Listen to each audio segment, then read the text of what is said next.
Hello and welcome to my mini lecture on the experiments of Nirenberg, Mattheai, and Lieder. Following the discovery that there were 20 possible amino acids that could be translated from a sequence of 3 mRNA bases, these three scientists wondered which patterns of sequencing coded for each possible protein. In 1961, Nirenberg and Mattheai were the first to discover a specific RNA sequence and its corresponding amino acid product. They were able to come to this conclusion through the isolation of cell components which were placed into test tubes, allowing for normal cellular behavior without a need for the cellular membrane. They then isolated uracil nucleotides and arranged them in a repetitive RNA sequence, or a poly-U, that was placed in the same test tube, allowing translation to take place.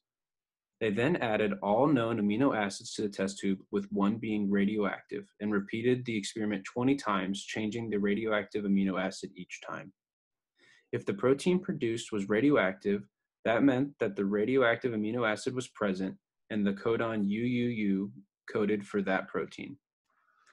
They concluded that phenylalanine was the corresponding protein and repeated this experiment for the codons CCC and AAA. 3 years later, in 1964, Nirenberg worked with another scientist, Lieder, to determine the amino acid pairs for the remaining 61 codons.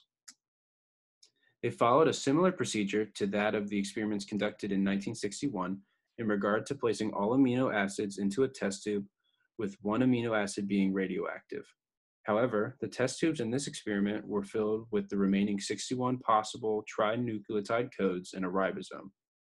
If the amino acid bound to both the trinucleic sequence and the ribosome, then Nirenberg and Lieder can conclude that the said sequence coded for the corresponding protein.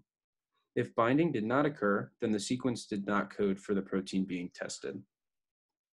Ultimately, the results from both experiments improved our understanding of translation and the central dogma immensely, paving the way for future advancements in areas such as genetic editing and engineering.